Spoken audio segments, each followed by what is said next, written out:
इस नई कहानी की शुरुआत में हम एक लड़की को देखते हैं जो सो रही होती है और कॉल आने पर जब वो फ़ोन उठाने लगती है तो उसका फ़ोन नीचे गिर जाता है, जिस वजह से फ़ोन की स्क्रीन टूट जाती है। और कॉल जैसे तैसे करके वो उठा लेती है और उसके फ्रेंड फूफाई का कॉल होता है, जो कि ये कहता है कि मैं बाहर खड़ा हूँ, तुम्हारे लिए तैयार होकर आ जाओ।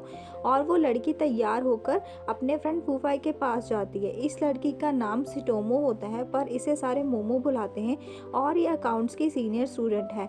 घर वालों के प्रेशर की वजह से इसे अकाउंट्स लेना पड़ा, वरना इसका इंटरेस्ट तो एडवर्टीजमेंट में था। आज ही अपने फ्रेंड के साथ एक एडवर्टीजमेंट कंपनी में इंटरव्यू देने जा रही होती है और जाते टाइम इन दोनों का साइकिल गू नाम के बंदे से टकरा जाता है, जिस वजह से ये सारे नीचे गिर जाते हैं। गिरने की वजह से मोमो की ड्रेस साइकिल में फंस जाती है और गो उसकी हेल्प करता है उसकी ड्रेस को बाहर निकालने में। इसके बाद वो बिना कुछ कहे ही चला जाता है वहाँ से। अगले सीन में हम गोई को स्कूल में देखते हैं, जिसका कि आज एग्जाम था, और जब वो सामान निकालने लगता है अपने बैग में से तो कुछ और ही सामान निकल कर बाहर आ जाता है।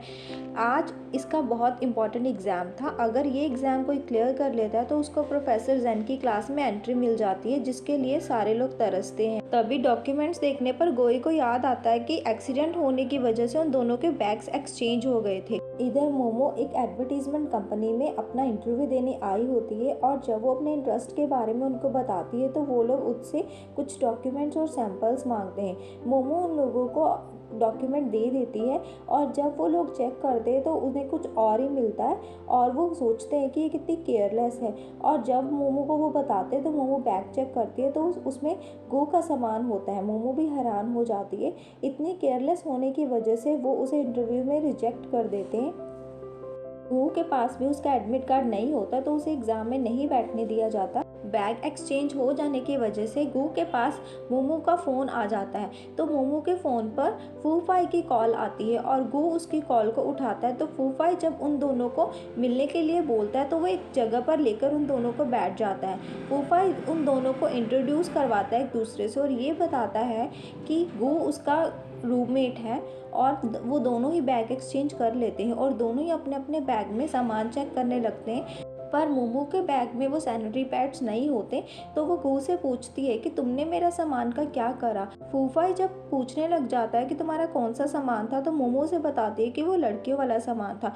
एक्चुअली में वो पैड्स उसने स्कूल के बेंच पे ही रखकर वहीं छोड़ आया था। तो गू से बताते हैं कि मैं उस सामान का क्या करूँगा। हंसी में मोमो उसे सामान मांगती है और वहाँ से चली जाती है।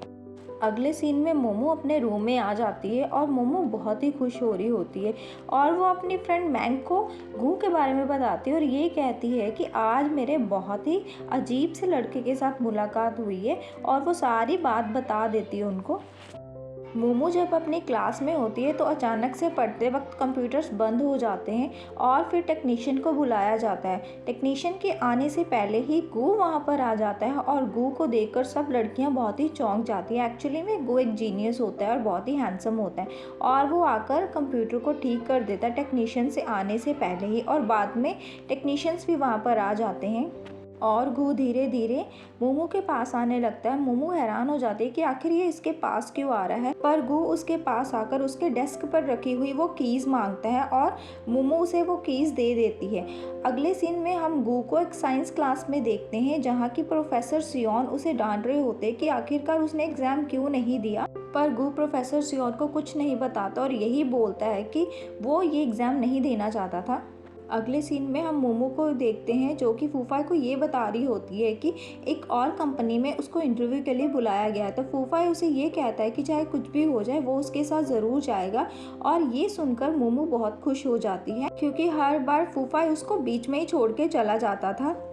मोमो को अपने फ़ोन की स्क्रीन ठीक करवानी थी तो वो स्कूल के ही टेक्निकल शॉप में चली जाती है और गू भी वहाँ पर आ जाता है अपनी स्क्रीन को ठीक करने के लिए। और जब वो उस लड़की से फ़ोन की स्क्रीन को ठीक करने के लिए बोलता है तो वो लड़की उसे ये बताती है कि उसके पास अभी टाइम नहीं है, वो बाद में कर देगी।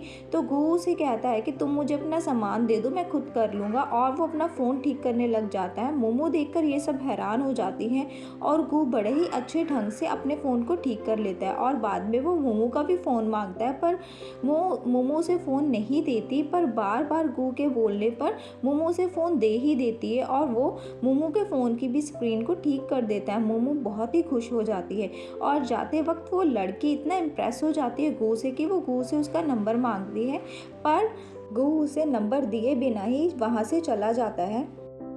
इसके बाद हम मोमो को बस स्टैंड पर फूफाई का वेट करते हुए देखते हैं, क्योंकि फूफाई ने उसको इंटरव्यू में साथ जाने के लिए बोला था, पर फूफाई कॉल करने पर रिस्पॉन्स नहीं करता तो मोमो अकेली ही इंटरव्यू के लिए निकल जाती है। पर रास्ता सुनसान होने की वजह से कुछ लोग मोमो पर अटैक कर देते हैं और जिससे मोमो नीचे गिर जाती है और वो चोर उसका सामान लेकर भाग जाते हैं। गिरने की वजह से मोमो के बहुत चोट लग जाती है और अब वापस जाने के लिए मोमो के पास पैसे भी नहीं होते, तो वो फूफाई को कॉल करती है, पर फूफाई की कॉल गू उठाता है और गू से बताता है कि फूफाई अभी वहाँ पर नहीं है। तो मोमो से कहती है कि फूफाई को जल्दी से यहाँ पर भेज देना। गू को भी नहीं पता होता कि एक्चुअली में फूफाई है किधर, तो वो खुद ही मोमो को लेने के लिए वहाँ पर आ जाता है। मोमो गू को देखकर हैरान हो जाती है और गू उसे सारी बात बताता है कि एक्चुअली में फूफाई का उसको पता नहीं था कि किधर है, तो वो खुद ही उसे लेने आ गया और वो बड़े प्यार से उसको ट्रीट कर रहा होता है। वो मोमो को टैक्सी में बिठाकर खुद ही एंटीसेप्टिक टिश्यू लेकर उसकी चोट को साफ करने लग जाता है और फिर हॉस्पिटल जाने के लिए बोलता है। मोमो मना कर देती है, पर वो मोमो की बात नहीं सुनता। हॉस्पिटल में जाकर वो मोमो के लिए व्हील चेयर ले आता है। मोमो को बहुत ही ज़्यादा एम्बैरस फील हो रहा होता है, क्योंकि इतनी ज़्यादा चोट भी नहीं लगी थी कि वो व्हील चेयर पर जाए। तो वो डॉक्टर के पास जब जाती है तो डॉक्टर भी देखकर हैरान हो जाते हैं कि ये व्हील चेयर पर है। इसके बाद डॉक्टर उसके बैंडेज वगैरह करके उसको भेज देते हैं। आते वक्त भी मोमो को बहुत एम्बैरस फील हो रहा होता है और गू उसे सैनिटरी पैड वापस कर देता है। एक्चुअली में फ्लैशबैक में हम ये देखते हैं कि गू एक कन्वीनियंस स्टोर पर गया था वो सैनिटरी पैड्स लेने और उसे बहुत ही ज़्यादा शर्म आ रही थी। इसके बाद मोमो अपने रूम में आ जाती है और रूम में आकर अपनी फ्रेंड्स को गू के बारे में बताती है कि कैसे एक एंजल जैसे लड़के ने उसकी हेल्प करी है, पर वो गू का नाम नहीं बताती। प्रोफेसर सियोन फिर से गू के पास आकर उसको ये बोलते कि अगर वो सर को कन्विंस कर लेगा तो सर उसे एग्ज़ाम देने के लिए बिठा लेंगे, पर गू एग्ज़ाम देने के लिए तैयार नहीं था। इसके बाद प्लेग्राउंड में मोमो जब फूफाई के पास जाती है तो उसे खेलते हुए देखकर उसे याद आ जाता है कि कैसे स्कूल टाइम में फूफाई उसे ये कह रहा था कि स्कूल ख़त्म होने के बाद वो दोनों एक दूसरे के हो जाएंगे। और जब फूफाई उसे बुलाता है तो मोमो प्रेजेंट में आ जाती है और वो फूफाई को ये बताती है कि आज उसका फिर से इंटरव्यू है और वो उसको साथ चलने के लिए बोलती है, पर फूफाई उसे ये कहता है कि आज उसका बहुत इंपॉर्टेंट मैच है तो वो उसके साथ नहीं जा सकता। एक्चुअली में फूफाई के पास एक प्लान होता है, पर वो उस प्लान को नहीं बताता। इसके बाद जब मोमो बस का वेट कर रही होती है तो गू उसके पास आ जाता है। फ्लैशबैक में हम देखते हैं कि फूफाई ने गू को फ़ोन करके उसको मोमो के साथ जाने के लिए बोला था। पहले तो गू मना कर देता है, पर फूफाई उसे ब्लैकमेल करता है कि उसके पास उसकी मिलिट्री वाली वीडियो है, अगर वो उसके साथ जाएगा तो वो उस वीडियो को डिलीट कर देगा। तो गू रेडी हो जाता है। बस में ट्रैवल करते टाइम मोमो गू को सीट देती है बैठने के लिए, पर गू उसकी सीट पर नहीं बैठता और वो पीछे जाकर बैठ जाता है। तभी अगले स्टेशन पर प्रोफेसर सियोन चढ़ जाते हैं, जिसको देखकर गू अपनी सीट से उठकर मोमो के पास बैठकर उसका ईयरफोन अपने कान में लगा लेता है। और प्रोफेसर सियोन जब उसके पास आते तो वो ये कहता है कि मोमो उसकी गर्लफ्रेंड है और वो उसको डिस्टर्ब ना करे। पहले तो ये बात सुनकर मोमो थोड़ा सा शॉक हो जाती है, पर बाद में वो भी उसकी हाँ में हाँ मिला देती है। तभी प्रोफेसर सियोन मोमो को बताते हैं कि कैसे वो अपना इम्पॉर्टेंट एग्ज़ाम नहीं दे पाया और उसको अब प्रोफेसर जैंग से मिलना है, तभी उसका एग्ज़ाम हो पाएगा। तो मोमो समझ जाती है कि ये सारा काम उसकी वजह से ही हुआ है। इसके बाद मोमो कंपनी के पास आ जाती है जहाँ पर उसका इंटरव्यू होता है। गू बाहर ही खड़ा रहता है। अंदर जाकर मोमो अपने रिज्यूमे को सबमिट करवा देती है।